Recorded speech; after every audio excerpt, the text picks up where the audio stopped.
What is up, everyone? How are you doing? So, as you guys know, yesterday we finally dynoed and tuned the Turbo Miata. And it went amazing, and I'm still so happy about it. So I want you guys to watch a video if you haven't yet. So go check out yesterday's video because I'm so pumped on it. You guys need to check it out. But as you guys know, today is Monday, which means it's bike night for me. And as you guys know, the past couple weeks I've been trying to ride my BMX bike at least once a week, trying to get back in the mood of things. But we have about an hour and a half until we head out. So I want to get at least one thing done, and that's on the 1JZ because I know we haven't touched it in a long time. So as you guys know, it's looking pretty good. It's getting there. There's still 1.5 million things I have to do, but we've gotten a lot done so far. And then besides that, we're just waiting on so many parts. It's insane on how many things are still on back order for this car.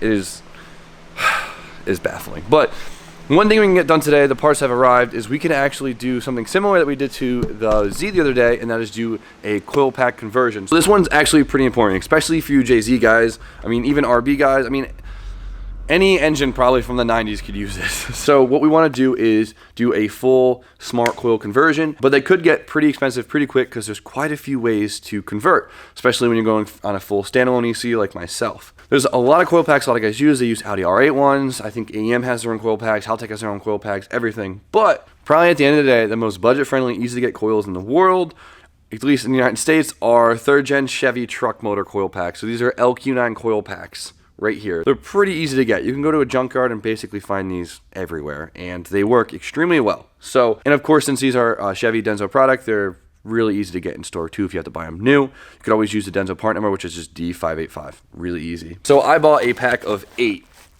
just so I had a few extras, and first 2 I opened up were already broken, so we're off to a great... Let's see if these are broken. Good. Broken. Good. So as you can tell, we have quite a bit of room to fit these coil packs, so we should have no problem fitting these underneath the cover. But of course, first off, let's put some new plugs in, get them all gapped up and ready to go. All right guys, so we have the plugs in and we have the coil pack. So now, as you probably can guess, that they just don't, that doesn't just work. So a few things we have to do to get these to actually fit, and I think the first thing is taking off the factory bracket right here, the little metal piece around it, and exposing just the bare coil pack.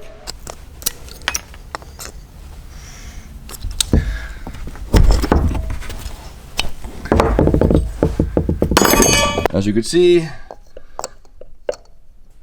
fits nice right there, right? But now we still need something to connect it to the plug.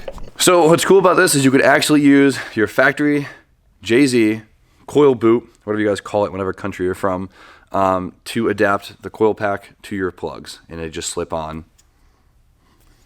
just like that. Now if you guys don't already have those, you could do what I did and just order new ones, and here's the NGK part number right here, and they're pretty cheap. So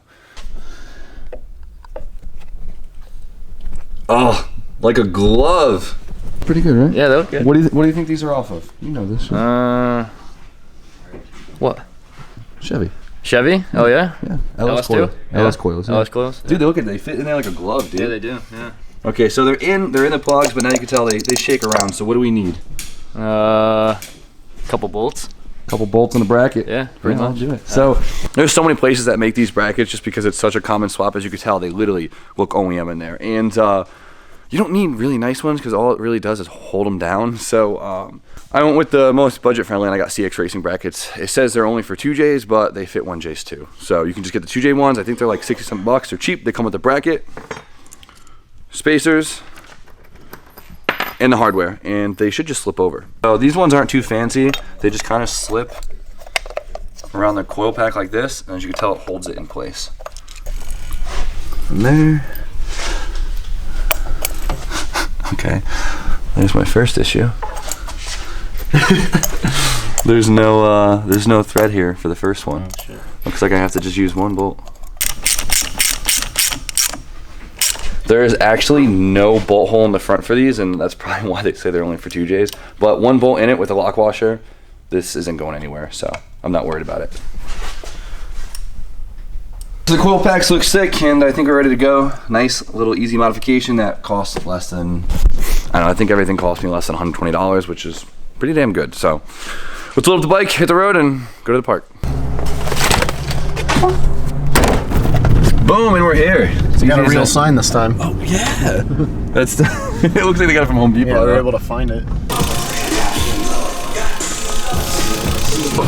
There's a new obstacle.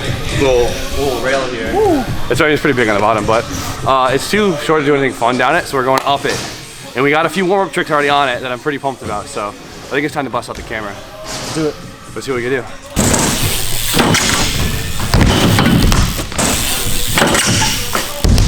What happened? I hit my elbow. Nice. Could you tell, like, I hit my elbow when I did that? Oh, I heard it.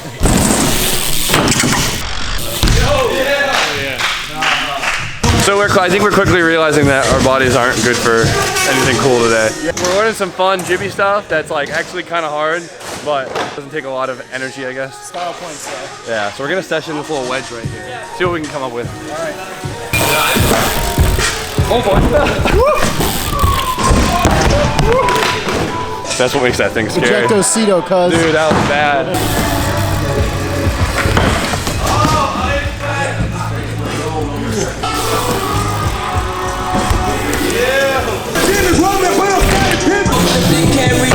Oh, that was it.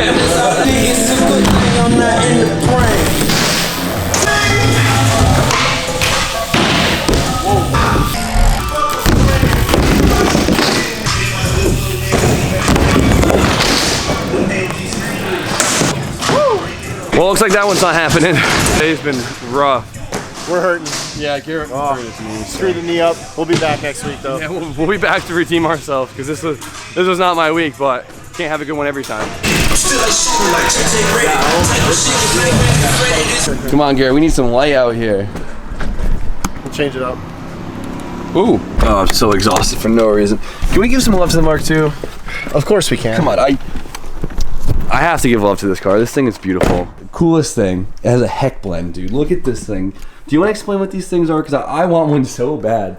All right, so this was a catalog piece. When Mark IIs were new, they were sold by Hella and Sasex. This is a Hella one, so it actually matches the tails. So it's funny. So if you remove this, it's just a factory trunk. This isn't. This is like a fake reflector to match the taillights to make it look like one big piece. Yeah, they make them for E36s. Are just super rare. Super rare and super expensive. There's like 2 or 3 different ones for E36s. So bad, dude. You should get one. Look how icy this thing is. This isn't a GLI, is it? No, this is a Pirelli edition Jetta Coupe. So it had a few extras. Will it come with like Pirelli tires from the factory? It actually did, yeah. Okay, and I hope so. The P-slot wheels. Okay. And Pirelli tires, and it came with disc brakes in the rear. Oh, that's fancy. So it was like kind of a GLI, but not a GLI. Is it open? You just gotta touch it in the right way. This is a Mark II thing. Sheesh. Is this a GLI interior? Yeah, that's let me turn on my light. So yeah, these are early GLI Recaros. They're called Trophy Recaros. The red carpet's so... Dude, I should do a red carpet in the 240. You should. That would be sick. Red carpets are the wave. Red headliner too. Dude, no way. I never thought about that. And then my favorite shit ever. Shave bays, boy. And It's a little extra. The chrome tranny. If that's not the most Volkswagen thing I've ever seen. Yeah. I smoked a tranny, and then I was in the market for another one, and no one makes rebuilt ones anymore. And I came across this on eBay, and it was tax season, so I smashed the button that one.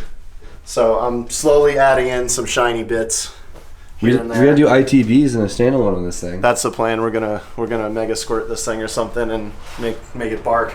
Dude. Because right off the rip, if you put standalone on this, it's like 35 horse. Which is like 30% of the horsepower. Yeah, this makes around VR power. It's like 160, 150. Really? Yep. That's like really... What's the compression on this thing then? I decked the head to bump the compression, and I have Autotech sport cams in it. Nice. With the fuel pressure bumped up in this boy. See, I don't know what you guys think, but I want to try to bolt these on the Miata and see what they look like. That'd be pretty cool. I think Steph would like them. Formula TRs, 1552, little bull rate up. And call it a day.